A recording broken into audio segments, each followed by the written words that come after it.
La Chine a déclaré la guerre aux États-Unis. En fait, elle l'a fait il y a longtemps. Les États-Unis ne l'ont simplement pas remarqué.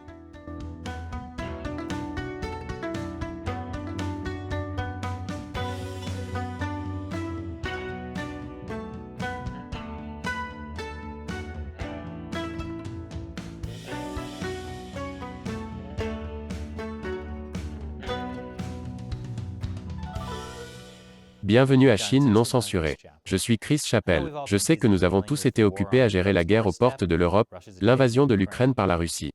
Mais si les menaces de la Russie sont plus immédiates, celles de la Chine sont plus grandes. Comme l'a dit le directeur du FBI le mois dernier, aucun pays ne représente une menace plus grave que la Chine. Et ce, parce que, du point de vue du Parti communiste chinois, ils sont déjà en guerre contre l'Amérique. Ce n'est pas une guerre cinétique, même s'ils se sont entraînés pour ça. Et ça peut arriver, s'ils essaient d'envahir Taïwan, ce à quoi ils se sont également entraînés. Mais le Parti communiste espère éviter ce genre de guerre terrestre, en vainquant et en démoralisant les États-Unis par la guerre politique d'abord. Dans notre esprit occidental, la guerre politique ne compte pas comme une guerre. Et donc il y a très peu de volonté politique pour faire quelque chose à ce sujet. Tout comme il y avait très peu de volonté politique pour s'en prendre à la Russie, jusqu'à ce qu'elle envahisse physiquement l'Ukraine. Mais cela ne veut pas dire que ce n'est pas une guerre. Dans les documents internes du Parti communiste chinois, ils parlent tout le temps de guerre politique. Ce n'est pas un secret, c'est juste que cela n'est pas bien compris par ceux contre qui ils sont en guerre, nous. Permettez-moi donc de vous expliquer. Le Parti communiste chinois est actuellement engagé dans au moins 5 types de guerres différents contre les États-Unis. Numéro 1, la cyberguerre.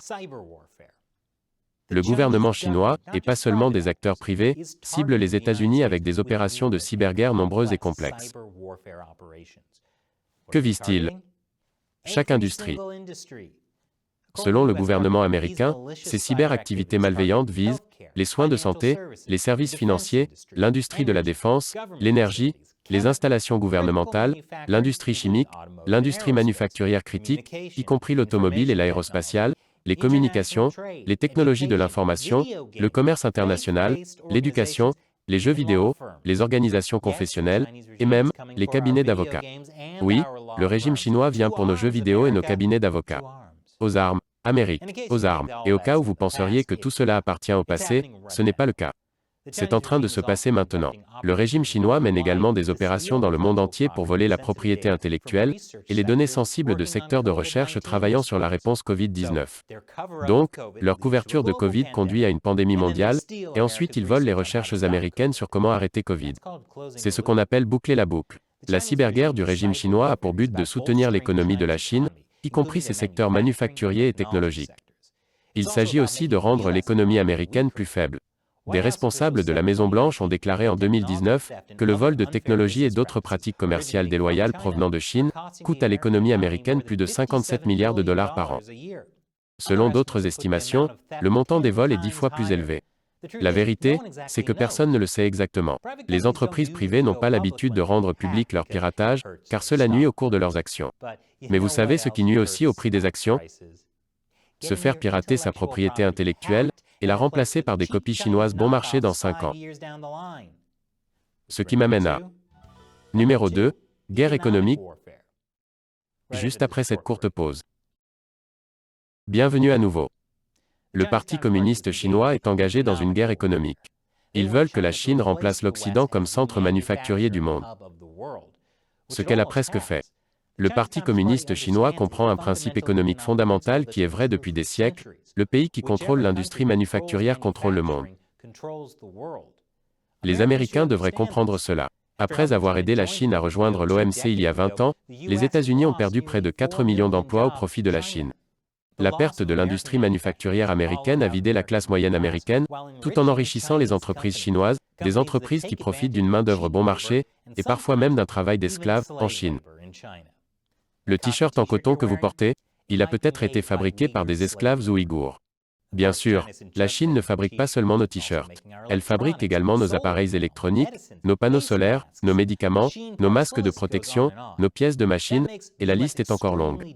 Cela rend les États-Unis extrêmement dépendants de la Chine. En fait, la Chine domine tellement la fabrication médicale que lorsque l'administration Biden a promis de distribuer 500 millions de tests Covid gratuits, les États-Unis n'en fabriquaient pas assez.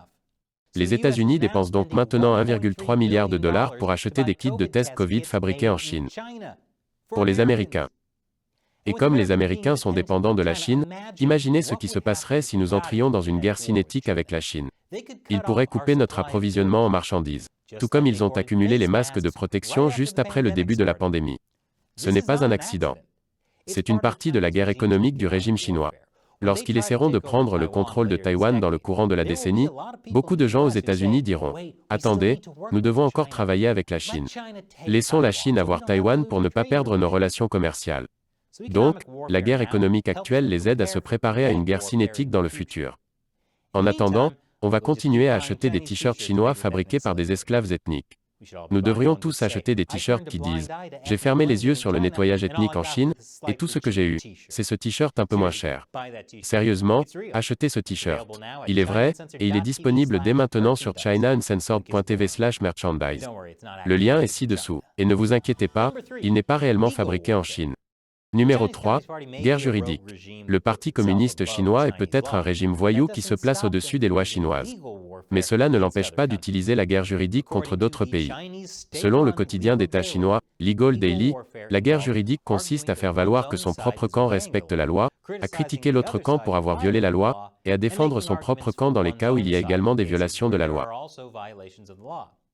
Le régime chinois utilise son propre cadre juridique pour saper l'état de droit dans d'autres pays. Par exemple, l'année dernière, la Chine a adopté une loi autorisant ses gardes-côtes à tirer sur les navires étrangers, ainsi qu'à démolir toute structure construite par d'autres pays sur les récifs de la mer de Chine méridionale que la Chine revendique. Cela sera utile la prochaine fois qu'un incident se produira dans la région. Bien sûr, nous avons ouvert le feu sur vous, mais nous ne faisions que suivre la loi chinoise. Pendant ce temps, lorsqu'un tribunal international a jugé que le haut fond de Scarborough, en mer de Chine méridionale, appartenait aux Philippines, la Chine a simplement ignoré la décision. Vous pourriez penser que c'est hypocrite. Et vous auriez raison, mais comme je l'ai déjà dit, l'hypocrisie est le super pouvoir du Parti communiste chinois. À la mi-2020, au plus fort de la pandémie de coronavirus, le régime chinois a lancé une pandémie de guerre juridique, la loi sur la sécurité nationale de Hong Kong. En apparence, elle était destinée à réprimer la dissidence après les manifestations de 2019 à Hong Kong. Cela a fonctionné, mais elle vise également à réprimer la dissidence en dehors de la Chine. Elle s'applique littéralement à tout le monde sur Terre. Comme pour moi, ma couverture de la répression du régime chinois à Hong Kong en 2019 serait considérée comme de la subversion. Même si c'est moi qui me suis fait asperger de gaz lacrymogène. Et selon l'article 38, la loi s'applique à moi, même si je ne suis pas un résident de Hong Kong ou de la Chine. Et elle est rétroactive, ce qui signifie que je peux être accusé pour quelque chose que j'ai fait avant que la loi ne soit adoptée. Non pas que ma couverture de la Chine d'aujourd'hui ne soit pas également subversive. Vous pouvez penser que cela ne vous concerne pas, car vous n'êtes pas sous la juridiction de la Chine. Mais que se passe-t-il si vous critiquez le Parti communiste chinois dans un forum public aux États-Unis, et que vous vous rendez ensuite dans un pays qui a signé un traité d'extradition avec la Chine? Vous pourriez théoriquement être arrêté en vertu de la loi sur la sécurité nationale. Et comme la Chine cherche à contrôler de plus en plus Interpol, la police internationale, elle pourrait un jour essayer de s'en servir pour poursuivre des personnes dans n'importe quel pays. Alors comment se protéger de tout cela? Fermez votre bouche et ne vous opposez pas au Parti communiste chinois. C'est la guerre légale. Plus d'informations après la pause. Bon retour. Numéro 4. Guerre d'opinion. La Chine dépense des milliards chaque année pour se faire aimer par le monde. Et pas seulement avec des panneaux d'affichage à Times Square. Elle met du contenu éditorial dans des journaux américains comme le New York Times. Ils financent même les meilleures universités comme Harvard. Leur objectif? Faire en sorte que les Américains aiment la Chine. Faire en sorte que le système autoritaire chinois semble désirable. Faire en sorte que les Américains aient peur d'entrer en guerre avec la Chine pour Taïwan. Après tout, une guerre nuirait à nos relations commerciales. Sauf que, la Chine est déjà en guerre contre nous. Et ils utilisent la guerre d'opinion pour que nous ayons peur de nous lever. Par exemple, Covid-19. À l'origine, il était appelé le virus de Wuhan, par les médias d'État chinois. Mais quand les Américains, y compris le président Trump, ont commencé à utiliser cette même expression, les médias d'État chinois ont dit « c'est raciste ». Et puis cette idée a été reprise par les médias américains. Lorsque Trump utilise des termes comme « virus de Wuhan » ou « virus de la Chine », les experts disent que c'est dangereux. La guerre d'opinion de la Chine a été si efficace qu'elle a fait hésiter les Américains à dire que le virus venait de Chine, de peur d'être traité de raciste. C'est pourquoi nous l'appelons tous Covid-19 maintenant. Le problème est que le succès de la guerre d'opinion de la Chine a rendu plus difficile de tenir le Parti communiste chinois pour responsable. Mais il est responsable du virus. Sa dissimulation de 6 semaines est ce qui lui a permis de se répandre en premier lieu. Et ce n'est qu'un exemple de guerre d'opinion réussie. Elle s'infiltre dans tous les aspects de la politique, des médias et du monde universitaire. Et enfin, numéro 5, guerre biologique. Et non, je ne vais pas parler de ce que vous pensez que je vais faire. YouTube démonétiserait instantanément cette vidéo. Mais je dirais que l'armée populaire de libération chinoise travaille sur la guerre biologique depuis très longtemps. En fait, l'édition 2017 de Sciences de la stratégie militaire a débuté une section sur la biologie en tant que domaine de lutte militaire, mentionnant de la même manière le potentiel de nouveaux types de guerre biologique. En 2015, un article chinois rédigé par des scientifiques militaires et des experts en armement chinois a déclaré que les coronavirus pourraient être manipulés artificiellement pour devenir un virus de maladie humaine émergente, puis utilisés comme arme et déclenchés d'une manière jamais vue auparavant. En mars 2019, un laboratoire canadien a envoyé des échantillons de virus mortels, dont Ebola, en Chine. Vous savez, pour la recherche. Comme le dit un expert, les activités chinoises sont très suspectes, en termes d'exploration de ces virus comme agents de guerre biologique. De plus, les scientifiques militaires chinois ont expérimenté l'édition de gènes à une échelle qui serait contraire à l'éthique et illégale en Occident. L'une des raisons est que la Chine essaie de créer des super soldats améliorés. C'est comme Captain America, mais pour la Chine. Attendez, quelqu'un l'a déjà fait. Nous vivons dans la pire des époques. Je viens donc de mentionner 5 types de guerres politiques que le Parti communiste chinois utilise contre les États-Unis.